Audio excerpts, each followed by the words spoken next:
In today's brief video, I want to share with you guys one of the biggest mistakes that I made when I was quitting smoking weed, and one of the biggest mistakes that I see clients make in our addiction recovery coaching programs when they're quitting a substance use disorder or addiction. Now, if you wind up enjoying today's video, be sure to check out the pinned comment so you can download a free copy of our 7-step guide on how to quit smoking weed today, or learn more about our paid one-on-one addiction recovery coaching programs.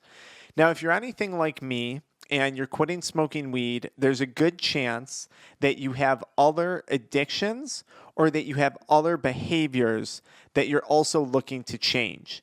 So I'm going to use myself as an example. I struggled with addiction to THC, which is weed, nicotine, energy drinks or caffeine, and adult media content. Those were my primary addictions. Now, outside of my addictions, I wanted to improve my spending habits. I didn't have good spending habits. I wanted to improve my hygiene. I wanted to improve the shape my body was in, my physical appearance. And I also wanted to improve my dietary habits. So I had all these things that I wanted to work on. And when I would finally make that decision to quit smoking weed, I'd say, okay, today's the day I'm going to quit. I would say, not only am I going to quit weed today, but I'm going to quit nicotine, I'm going to quit adult media content, I'm going to quit, drinking caffeine, and then I'm going to go to the gym, I'm going to eat healthier, I'm going to start saving money and no longer buy things impulsively anymore. And I would have this grandiose idea that I was going to make all of these massive changes overnight, simply by quitting smoking weed and then just saying I was going to do everything else at the same time. And the reality of the situation is that's not how it played out for me. And the failure here was that in my mind, I was striving for what I perceived to be perfection. The concept of being completely sober from all these substances, the concept of having absolutely perfect routines, rituals, and habits. When I would try and quit, I would set this really lofty goal of perfection. And what would happen is I would fall short, oftentimes very short, of achieving all of those goals. I would fail.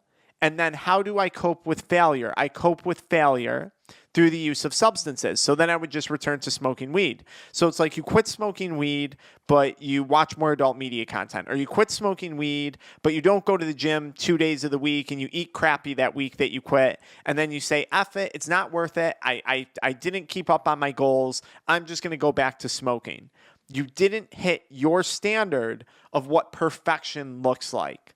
And this is a really bad thing because then that failure often leads to relapse, when in reality, you hadn't really failed at the main goal you set out to accomplish, which was quitting smoking weed. The goal in addiction recovery when you're quitting a substance should be to be better than the person that you were the day before. So I'm trying to do 1% better each day than I did the day prior, than I did the day yesterday.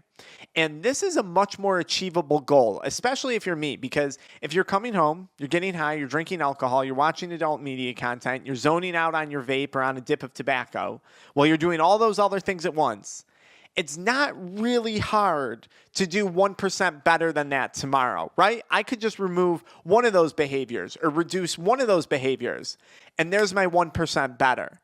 And now I've accomplished that goal. Now I don't feel like a failure. Now I'm getting the taste of a little bit of success. And success, just like failure, has momentum. The more times you're successful, the more you build on that momentum and the better you do. The more times you fail, the more that failure builds on momentum and the worse off you are. So I think a lot of people, or at least I think it would help a lot of people, to reframe the ideology of I want to be completely sober, I want to have this perfect, happy, healthy life with perfect routines and rituals, to the concept of I want to do 1% better tomorrow than I did today. I think that's a much, much better place to start. Now, if you guys enjoyed this video and you want to avoid future mistakes that people make when they quit smoking weed and you need help, be sure to check out that paid one-on-one addiction recovery coaching program resource in the pinned comment. download our free PDFs, free 7-step guide to quitting weed, free 7-step guide to quitting nicotine, free resource that we have on my 11 foundational pillars of addiction recovery.